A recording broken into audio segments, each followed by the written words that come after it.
Dans une première vidéo, nous avons présenté le modèle de concurrence.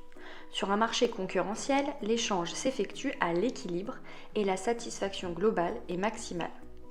Puis dans une seconde vidéo, nous avons étudié les marchés imparfaitement concurrentiels, tels que les monopoles présentant des barrières à l'entrée et les oligopoles en entente.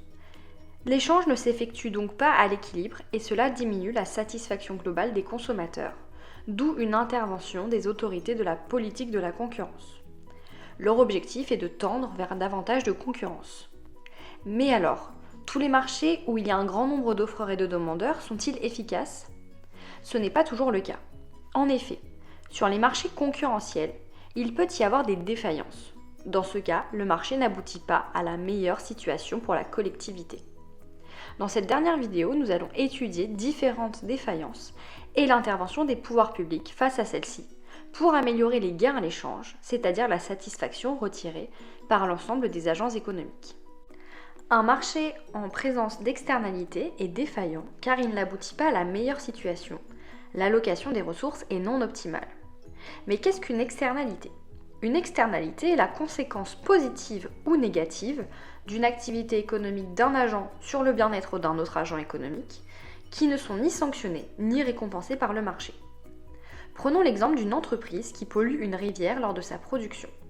Son activité aura une incidence sur le pêcheur de cette rivière car il verra moins de poissons ou plus petits, mais il ne sera pas indemnisé pour cette perte. Dans ce cas, on parle d'externalité négative car a eu un effet négatif sans compensation. Le marché est défaillant car il incite les entreprises polluantes à surproduire car elles n'intègrent pas dans leur coût privé le coût pour la collectivité comme pour le pêcheur. Si elles tenaient compte dans leur coût de production du coût pour la société en termes de pollution, elles verraient leur coût total augmenter et réduiraient donc leur production. Le marché est donc défaillant en présence d'externalités négatives car il amène à une forte production qui nuit au bien-être de certains agents. A l'inverse, prenons l'exemple d'un apiculteur travaillant à côté d'un verger. Le travail de ces abeilles a des effets positifs sur la pollinisation. Cependant, l'apiculteur n'est pas récompensé financièrement pour l'apport de ces abeilles. Dans ce cas, on parle d'externalité positive car a eu un effet positif sans compensation. Ici, à l'inverse, le marché est défaillant car il n'incite pas assez les apiculteurs à aider indirectement les arboriculteurs. Dans ce cas, il y a une sous-production, car les apiculteurs n'intègrent pas dans leurs bénéfices privés le bénéfice pour la collectivité, comme pour l'arboriculteur. S'ils tenaient compte dans leur bénéfice du bénéfice pour la société, ils verraient leur bénéfice total augmenter et augmenteraient donc leur production. Le marché est donc défaillant en présence d'externalités positives, car il amène à une faible production. Le bien-être de certains agents pourrait augmenter avec plus de production. Ainsi, le marché est défaillant en présence d'externalités, car les agents ne tiennent pas compte du coût de leur externalité négative et du gain de leur externalité positive. Pour arriver au niveau de production optimale, celui qui améliorerait le bien-être de la collectivité, les pouvoirs publics interviennent. Ils peuvent tout d'abord réglementer, c'est-à-dire interdire des activités à externalités négatives ou bien les encadrer. Par exemple, en 1987, le gaz CFC, présent dans certaines bombes aérosols, a été interdit pour arrêter ses effets sur le trou de la couche d'ozone. Une autre solution est d'internaliser les externalités, c'est-à-dire de donner un prix à ces externalités. En cas d'activité à externalité négative, l'objectif est de les limiter. Les pouvoirs publics peuvent donc appliquer le coût social à l'agent économique via une taxe. C'est le cas de la taxe carbone sur les émissions de dioxyde de carbone. En cas d'externalité positive, l'objectif est de les favoriser. Les pouvoirs publics peuvent donc appliquer le bénéfice social à l'agent économique via une subvention. C'est le cas par exemple avec les subventions à l'innovation, car l'innovation a des effets positifs indirects sur l'ensemble de l'économie. Le marché peut également être inefficace sans intervention des pouvoirs publics concernant certains biens. Il existe deux grands biens particuliers pour lesquels le marché fonctionnant librement n'amène pas à une situation optimale. Tout d'abord, les biens communs. Ce sont des biens non excluables, c'est-à-dire que c'est un bien accessible à l'ensemble des agents économiques sans conditions particulières, telles qu'un prix d'achat. De plus, ces biens sont rivaux, c'est-à-dire que l'usage de ce bien par un agent économique empêche son utilisation simultanée par un autre agent.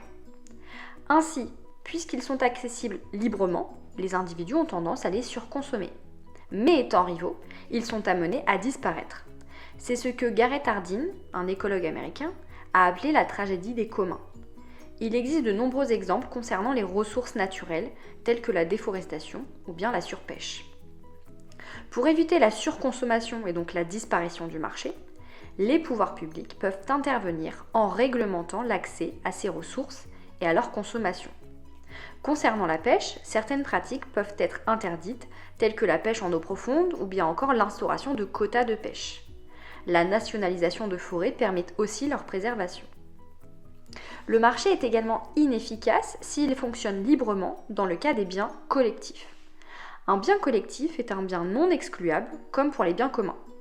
Cependant, il est non rival, c'est-à-dire que la consommation de ce type de bien par un agent n'a aucun effet sur la quantité disponible du bien pour les autres individus. Il peut donc être consommé simultanément par plusieurs consommateurs. C'est le cas de l'éclairage dans la rue, des feux d'artifice, de la défense nationale. Le problème est que puisque les agents économiques peuvent utiliser ce bien sans en être exclus, ils ne sont pas incités à le financer. Ils adoptent tous le comportement de freerider ou passagers clandestins, pensant que ce bien ou service sera financé par d'autres agents économiques. Mais chaque individu aura tendance à adopter cette posture, et le bien ne sera finalement pas financé. Le marché fonctionnant seul ne permet donc pas la production de biens collectifs. C'est pour cela que les pouvoirs publics doivent intervenir en gérant le financement, car la force publique a le pouvoir de lever des impôts, et donc d'éviter ce comportement de freerider. Enfin, le marché est défaillant en présence d'asymétrie d'information. C'est une situation où, sur un marché, les offreurs et demandeurs ne disposent pas de la même information sur les conditions de l'échange. Cela contredit l'hypothèse de transparence de l'information dans un modèle de concurrence parfaite. Une des deux parties est mieux informée que l'autre lors d'une transaction. Dans ce cas, le marché n'est pas efficace s'il fonctionne librement. Tout d'abord, l'asymétrie d'information peut amener au phénomène de sélection adverse. Avant la signature d'un contrat, un des agents économiques peut avoir plus d'informations qu'un autre. Prenons l'exemple du marché des voitures d'occasion. Le vendeur a plus d'informations sur sa voiture que l'acheteur. Puisque l'acheteur n'est pas certain de la qualité de la voiture qu'il va acheter, il sera disposé à payer moins cher. Tous les acheteurs adoptent ce comportement. Ainsi, la disposition moyenne à acheter est faible. À ce prix, les vendeurs de bonnes voitures d'occasion ne souhaitent plus vendre, car trop peu cher. Seules les voitures de mauvaise qualité restent donc sur le marché. Le marché amène donc à la sélection des mauvais produits en cas d'asymétrie d'information. Puisque les voitures sont de mauvaise qualité, les acheteurs vont donc être disposés à payer encore moins. Seules restent sur le marché les voitures de très mauvaise qualité. Ce phénomène se répète jusqu'à la disparition du marché. Un autre exemple peut être celui des assurances maladie. Les assurés ont plus d'informations sur leur santé que les assureurs. Ainsi, les individus en bonne santé accepteront de payer une assurance peu chère et ceux en moins bonne santé acceptent de payer cher. N'ayant pas connaissance de l'état de santé de ces assurés, les assureurs fixent un niveau de cotisation moyen. Les individus en bonne santé refusent donc de s'assurer et seuls ceux en mauvaise santé le font. Mais cela n'est pas rentable pour les assureurs qui vont donc augmenter leur cotisation. Seuls vont donc rester les individus en très mauvaise santé jusqu'à la disparition du marché. Ainsi, en cas d'asymétrie d'information avant la signature d'un contrat, le marché peut être inefficace car amène à la sélection des mauvais produits et au risque de disparition du marché. Les pouvoirs publics doivent donc intervenir pour réguler ces marchés. Elle peut rendre obligatoire l'information pour limiter cette asymétrie, contrôle technique des véhicules, DPE pour les logements, informations concernant les ingrédients des produits afin de pouvoir les comparer. Concernant le problème de sélection adverse sur le marché de l'assurance, les pouvoirs publics peuvent rendre obligatoire la souscription à une assurance. Ainsi, l'assurance maladie, habitation et voiture, entre autres, sont obligatoires en France. Mais l'asymétrie d'information peut avoir lieu après la signature du contrat. Dans ce cas, on parle d'aléa moral. En effet, un agent économique peut modifier son comportement par rapport à la situation qui prévalait avant la conclusion du contrat. L'asymétrie porte sur l'action, le comportement d'un des partenaires de l'échange. Par exemple, une fois qu'un individu est assuré, il peut modifier son comportement et prendre davantage de risques, dans le cas d'une assurance habitation ou automobile, ou bien surconsommer des soins dans le cas de l'assurance maladie. Cela amène donc à une surconsommation et donc à un marché non efficace. Les pouvoirs publics peuvent réguler cela en réglementant. L'objectif est d'inciter les individus à ne pas modifier leur comportement et à ne pas surconsommer les services d'assurance. Cela peut passer par des conditions d'indemnisation, avoir une porte fermée à clé en cas de cambriolage pour être indemnisé, avoir cotisé durant une certaine période pour prétendre à l'assurance chômage, ou bien des désincitations financières, telles que le reste à charge dans le cas de soins de santé, ou bien la franchise dans le cas des assurances habitation, ou des malus-bonus dans le cas des assurances automobiles ou moto. Ainsi, le marché concurrentiel en présence de défaillance est inefficace car il ne permet pas d'atteindre une situation optimale pour tous. Dans le cas des externalités, le marché livré à lui-même amène à une production trop forte en cas d'externalité négative et trop faible en cas d'externalité positive. Les biens communs ont tendance à être surconsommés et à disparaître, et les biens collectifs ne sont pas financés. Enfin, l'information n'est pas toujours parfaite et peut amener à une disparition du marché ou bien à une surconsommation.